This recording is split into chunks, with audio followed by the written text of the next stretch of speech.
Strife Land, what up? This is ManOfGod here. I'm here with Zeshen, representing Havikoro 2, all the way from Houston. Nope, Austin, Texas. All over Texas. Hot dang. All right, so, no, but we're here. Zeshen, he just got through battling. He's here to do an exhibition battle. We are here in Minnesota, the Twin Cities, for Bring The Ruckus. And Zeshen, first thing, simple question. Your name, how, why? Well, I am known by Zeshen because that's my real name, Zeshen. It's your real name? Yes. All right, that was a boring question. I'm sorry. All right, so next one. Most people in my crew just keep their names. Like everybody pretty much just keeps their real name. Except Palmer. Except Palmer. So we won't go into that. Show the clip. No, all right. So yeah, we're not gonna go into that. But that's a pretty weird story, by the way. Okay, so your style, like you have a very, very unique style, especially when it comes to what people would deem style or foundation, footwork. You just find crazy ways to tweak it. How did you stumble across your style, and what are some of your inspirations, if you have any? Well, for me, it kind of came from just taking things real slow. Like when I started, I've been dancing for a long time. I've been dancing since about '99, and I started where there's nobody around me, like no other b-boys, and ever since then, I just kind of trained by myself, and then I never really had the aspiration to just blow up real big. I just kind of just stuck to my style and what I like about the things I do, and my natural like tendencies. Like for example, ever since I was little, it just comes down to very simple things. Like when I was a little kid, what I was good at was just like I have fast reaction, you know. So my style kind of reflects that when I'm doing that kind of stuff, like I'm jerking, you know, it's like that, you know. Like Palmer jerking. Like what? Like Palmer. That kind of jerking? Oh, no, let's not go into that.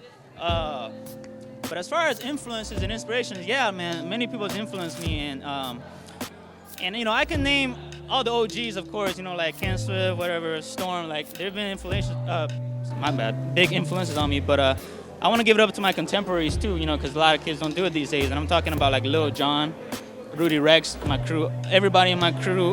We got Abstract, you know, influencing me. Born, for example, all these b-boys, and how the influence is mostly mentally, and just in their mentality and way they dance, rather than like movements per se. So that's kind of how I was influenced.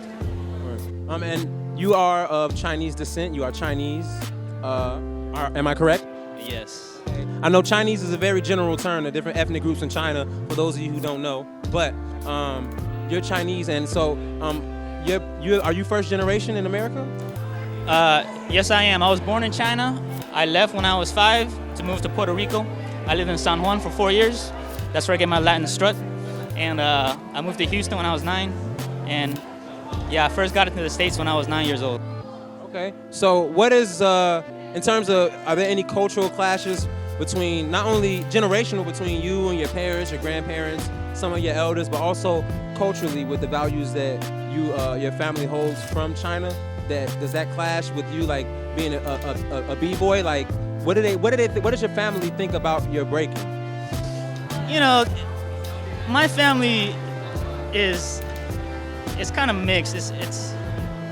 It is traditional, but at the same time, you know, I am a grown man, and there comes to a point where they can't really like stop me from doing what I love, you know. But if I have to answer that, like, I think my grandma once said I can be anything except a dancer. Hey. But you know, we have to agree to disagree sometimes. But you know, like, I try to at least compromise. I'm going to medical school. You know, I'm not just throwing my life all into this. And you know, that's my break life, you know what I mean? Like, I know my break life's not gonna be like other people's break lives. Like, I do this and I do this, and it helps like shape both of those lives, you know, my studies and my dancing, you know, they feed each other, you know what I mean? Well, most of the time they clash for each other, but sometimes they feed each other. And actually, yeah, so for you to be a b-boy, to be in medical school, to be in higher education, like, how does that clash? Like, how does that affect you? Like, trying to balance those two. Like, is there a balance? Can you? Like, it's, like I said, essentially like leading two lives, and each life hates the other life, does not give room for the other life. It's like I have to go on a date with 2 girls and trying to, you know, like go to the theater with one and then, you know, go to the park with the other and like run back and forth. That's kind of how it's like. But for me, to balance is like, you know, I just take the best out of each. And that helps me in my dance and my school. For example, I'm stressed every day already. When I go to a jam, I'm not gonna worry about like my rep. I'm not gonna worry about, you know, like represent, like winning jams. I'm just gonna always let dance be a fun thing for me, you know, and do it for our love, you know, like just all for love. And also, you know, if dancing becomes really stressful, I can always take a step back and look at my life and focus on my studies and everything else in life and get inspiration from that. So that's how I try to balance it, you know, just take the best from each and not deal with the negatives. Yeah. For you to be a collegiate scholar as well as a breaker, what advice do you have to other people who are trying to figure out, like, balance those 2 lives, like college and breaking? Oh man, that's hard. And I think everybody is different, you know what I mean? You gotta, to decide, you really have to just ask yourself and look at what you're capable of, you know? The reason I feel like I can consistently do what I do is because I kind of found a little niche with my style. And also I've been breaking for a long time. Like all these circumstances add up.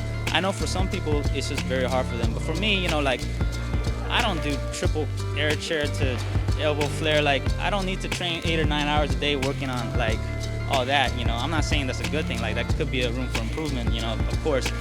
But what I do mainly is just groove out, you know, just find my meaning of style and mostly think.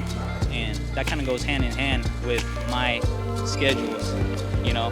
So you just gotta, I guess, for you guys who are thinking about it, you know, like just look at what you really love, and also, but also like don't forget like you have potential in other things too, you know. And don't waste your potentials in anything. Like I saw my potential in school. And I didn't want to waste it. I'm gonna say, okay, I'm gonna do this and do this. I might lose some sleep, but that's fine, you know. Everybody tell me you can't do it. I'm like, sure you can, man. You just don't go out and go downtown and drink every night, you know, like practice and then study and hit the books and practice, you know, like, so, you know, it's different for everybody. Now, really quickly, in a battle, which one, if you had to battle for your life, all right, would you battle one of the best breakers in the world on the dance floor, or would you battle one of the best surgeons of the world in the operating room? Why would I battle a surgeon though? I don't know. What question is that? I don't know. All right. Well, hey, this is Zeshen, Havikoro crew, all the way from Austin, Texas. What up, Strife? This is Zeshen representing Havikoro, you know what I'm saying? Got my stylies, got my boomies, you know what I'm saying? That's how we do, doobie. Strife Life, holla, 再见.